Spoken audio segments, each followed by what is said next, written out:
حضرت عبداللہ بن عمر رضی اللہ عنہما سے روایت ہے کہ نبی کریم صلی اللہ علیہ وسلم نے ارشاد فرمایا کسی شخص کو اس بات کی اجازت نہیں کہ کسی دوسرے کو اس کی جگہ سے اٹھا کر خود اس جگہ بیٹھ جائے۔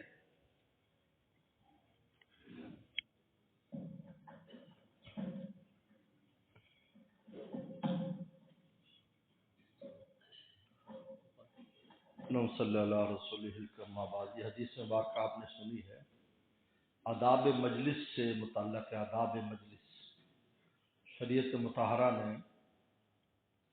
ہمیں ہر شے کے آداب بتائے ہیں کہ آپ نے وقت کیسے گزارنا ہے، کام کیسے کرنا ہے۔ یہ شریعت کی خصوصیت ہے کہ اس میں کوئی ایسی چیز نہیں ہے جس پر پیغمبر سلام نے کوئی ہدایت ہمیں نہ دی کہ آپ نے مجلس میں کیسے بیٹھنا ہے اور مجلس کے آداب کیا ہیں۔ ان میں سے ایک ادب یہ ہے کہ اگر کہیں کوئی بیٹھا ہے، خصوصاً وہ جگہیں جو جگہ عمومی ہیں، جیسے مسجد ہے، مدرسہ ہے،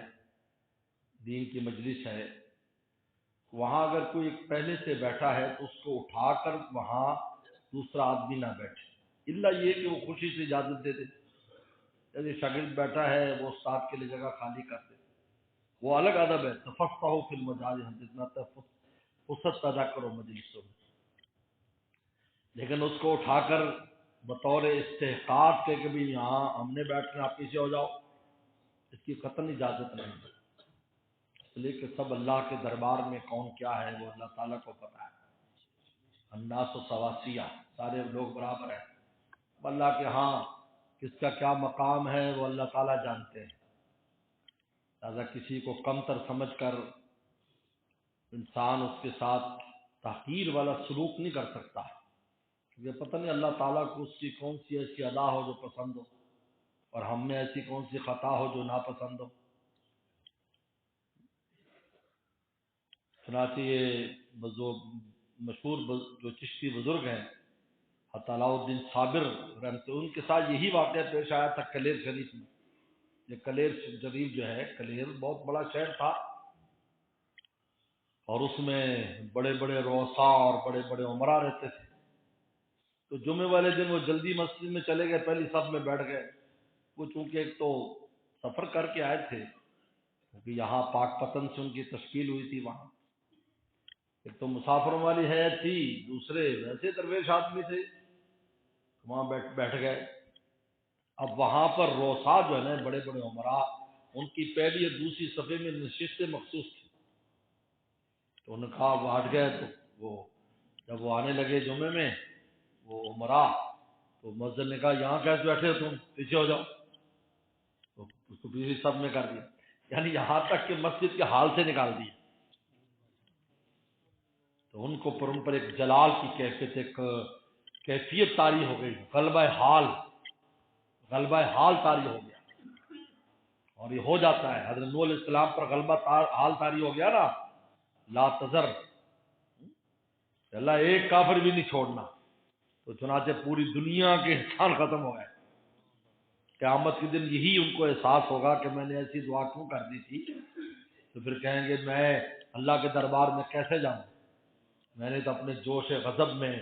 ساری دنیا مروا دی، لہذا نفسی نفسی، میری جان بچ جائے، تو ابراہیم کے بعد جاؤ علیہ السلام۔ تو غلبہ حال آ گیا۔ جب وہ سجدے میں گئے، انہوں نے کہا مسجد کیوں نہیں سجدہ کرتی، پوری مسجد گر پڑی، سب ہلاک ہو گئے اس کے نیچے۔ پھر وہ شہر ویران ہو گیا، وبا نے گھیر لیا کو۔ پھر وہ کتنے، یعنی آپ سمجھے 100 سال کے قریب تک ویران رہا۔ اس کے بعد جا کر حضرت عبد القدوس گنگوہی رحمۃ اللہ علیہ وہاں تشریف لے گئے حضرت کی قبر پر، اور بس حضرت سے کہا کہ بھائی اب تو اپنا جلال ختم کر دیں آپ۔ اس کے بعد جا کر آبادی ہوئی۔ تو کسی کو حقیر نہیں سمجھنا چاہیے، بہت خطرناک چیز ہے، بہت، برادری کے اعتبار سے، پیشے کے اعتبار سے، شکل و صورت کے اعتبار سے، رہنے سے کبھی نہ سمجھیں، اس لیے کہ اللہ کے ہاں کس کا کیا مقام ہے، یہ دیکھا جائے گا۔ ہم تو یہاں سب غلام ہیں، غلام کی کیا قیمت لگائے گا بتاؤ؟ میں تو اس کی مثال دیتا ہوں کہ بدھ منڈی میں بکرے ایک دوسری قیمت لگا رہے ہو، یار تو اتنا قیمتی تو اتنا قیمتی، تو عقل مند یہ کہیں گے بے وقوف ہو، جو خریدے گا وہ قیمت لگائے گا نا۔ تو ہم تو یہاں غلام، ہم ایک دوسری کیا قیمت لگا دیں، یہ فلاں یہ فلاں۔ ہاں ادب آداب ٹھیک ہے، ادب آداب کرے، لیکن کی حقیر نہ سمجھے، قیمت تو مولا لگائے گا۔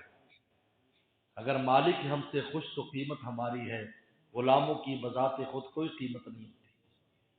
ہماری کوئی قیمت اللہ لگائیں گے، ہاں وہ تو بہت اچھا ہے۔ مولانا شاہ عبد القادر جیلانی فرمایا کرتے رحمۃ اللہ علیہ، ایما سلامت جو لبے گور بریم آسن تو بڑی چستی چالاکی ماں۔ جس دن عبد القادر اپنا ایمان سلامتی سے لے جائے گا نا،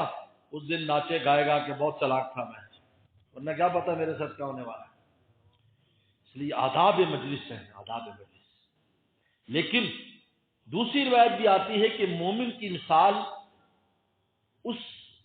اونٹ کی طرح جس کے ناک میں نکیل ہو، جس کو جس طرف چاہے لے جائیں۔ لہذا اگر کوئی ضرورت ہے جگہ خالی کرانے کی، خصوصاً شادیوں میں ہوتا ہے کہ شادی میں لوگ آ کر بیٹھ گئے، لیکن اب سسرال والے آ گئے، اور یہ بھی وہ خطرناک لوگ ہوتے ہیں، ان کو اگر وہ ناراض ہو جائیں گے تو جھگڑا پڑ جائے گا، تو پھر وہ لوگوں کو کوشش ہوتی ہے کہ ان کو اچھی نصیحت سے خالی کرا دیں۔ تو پھر مومن وہ ہوتا ہے جن میں اونٹ میں ناک کے نکیل کی طرح جدھر اس کو لیا جائے تو پھر انسان وہ نہ کرے، اگلوں کی رعایت بھی کرنے کی کوئی بات نہیں، ہم آؤ بیٹھ جاتے ہیں، کوئی بات نہیں، ان کو یہاں بٹھا دیں صدارتی نشست پر۔ سسر صاحب کو، سسر کا معنی میرے شرط، سسر میں نا خسر بادشاہ، یعنی آپ میرے بادشاہ ہیں، اور ساس کا معنی ہے جو سانس اکھیڑ دے بہو کی، جس کو دیکھ کر سانس اکھڑ جائے۔ کہ ساس سسر کو اپنے سے حسن سلوک کرنا چاہیے، تو بیٹی سمجھنا چاہیے گھر بار چھوڑ کر آپ کے پاس آئی ہے، بہت زیادہ رعایت کرنی چاہیے۔ ہم اس کی رعایت نہیں کرتے، ہم اپنی اولاد سے موازنہ شروع کر دیتے ہیں۔ بھئی اپنی اولاد سے موازنہ کرنا تھا تو آپ کو لانے کی ضرورت نہیں تھی، میری بیٹی ایسی ہے تو یہ بہو کیسی ہے، یہ موازنہ۔ بھئی بیٹی جو ہے اس کا معاملہ آپ کے ساتھ الگ ہے۔ پھر وہ ہارون رشید نے کا بیٹا پڑھتا تھا درسگاہ میں، قرآن پڑھتا تھا، پہلے قرآن تعلیم شروع تھی، اس کے ایک حبشی غلام تھا جو خاص کام کرتا، اس کو ایک سیب دیا کہ جاؤ اور درسگاہ میں جو سب سے خوبصورت ہو اس کو دے دینا۔ یعنی بادشاہ نے بجائے یہ کہنے کہ میرے بیٹے کو، کوئی بیٹا اس کا بہت خوبصورت تھا، ایک رسول اللہ کی نسل میں سے تھا، پھر بادشاہ کا بیٹا عباس سے عبداللہ بن عباس کی نسل میں سے، عباس کی نسل میں سے، چچا زاد بھائی کی اولاد ہے وسلم۔ تو انہوں نے کہا کہ یہ سیب اس کو دینا جو سب سے حسین ہو۔ تو وہ گیا تو دے کے آ گیا، کس کو دیا؟ کہ میں نے درسگاہ میں غور کیا تو مجھے میرا بیٹا سب سے حسین، حالانکہ کالا تھا وہ ارشد، میں نے اس کو دے دیا۔ ارشد بہت ہنسا ہے۔ تو بھائی آپ اپنی بیٹی سے بہو کا موازنہ کیسے کریں گے مجھے بتاؤ؟ آپ کی آنکھ تو بیٹی کو اور نگاہ سے دیکھے گی، بہو کو اور نگاہ سے۔ اگر بہو کو دیکھنا ہے تو اس کے ماں باپ کی نگاہ سے دیکھو۔ اس لیے اس میں ہم بہت زیادتی کرتے ہیں، ظلم کا شکار ہو جاتے ہیں۔ ہاں جی، اور خود شوہر بھی یہ کرتے ہیں، بہن بھائیوں کی وجہ سے اپنے بیوی بچوں کا خیال نہیں کرتے، دیندار بھی ہیں، تہجد بھی پڑھتے ہیں، میاں سارے دھرے رہ جائیں گے مخلوق کے حقوق کی وجہ سے، یاد رکھو۔ اس لیے کہ جو میں اور آپ کام کرتے ہیں، تہجد پڑھتے ذکر اذکار، اللہ اس سے مستغنی ہے، آپ نہ کرو تب بھی اللہ کی شان میں کوئی کمی نہیں آنے والی، لیکن مخلوق کے حقوق جو محتاج ہے، مخلوق محتاج ہے۔ اس لیے واقعہ لکھا ہے کہ دو بھائی تھے، ایک عبادت گزار تھا تو مسجد میں رہتا، اور ایک ہر وقت ماں کے پاس رہتا، اس کا وہ ماں بیوہ تھی، وہ خدمت میں رہتا، نماز پڑھتا مسجد میں، پھر چلا جاتا گھر، سنتے بھی گھر پڑتا، بیمار بھی تھی، وہ کام ہوتا ہے۔ تو وہ بھائی تو ہر وقت مسجد میں معتکف رہتا، روزے رکھتا، ذکر اذکار، خوب لوگوں میں بھی اس کی بڑی بات تھی، جو بہت بڑا اللہ والا ہے، ہر وقت مسجد میں چمڑایا، لوگ اللہ والا اس کو سمجھتے جو ہر وقت بس مسجد میں پڑا ہے۔ میاں اللہ والا وہ ہے جو رسول اللہ کے راستے پر چلے۔ پیغمبر اسلام تو گھر میں بکری کا دودھ بھی نکالتے تھے، گھر میں جھاڑو بھی دیتے تھے، حدیث شریف میں آتا ہے۔ یہ دیکھو وہ اللہ والا گھر میں کیا کرتا ہے، گھر میں اپنی بیوی سے بچوں سے سوچنے سلوک ہے یار میں تصویر لیتے دے بیوی کہتے ہم سے کوئی بات کر لو کہ نہیں آپ پر وہ بھی نہ اتر سکتا اور رسول اللہ کیا فرما رہے ہیں سبحان اللہ تہجد پڑھتے تھے اور کہاں سے کہاں پیغمبر سلام کی روح مبارک چلی جاتی تو جب آپ کیا فرمائیں کلمینی عائشہ عائشہ مجھ سے کچھ باتیں کریں کلمینی سے باتیں کریں تو پھر گپ شپ ہوتی ہے تہجد کی اماں کی اور حضور صلی اللہ علیہ وسلم کی پھر آپ نماز کے لیے بیٹھ کلمینی عائشہ کیا کہتے وہ کہ جی میرے نہ گل کر لیں نہیں اس تصویر باقی الگ سوچو خیر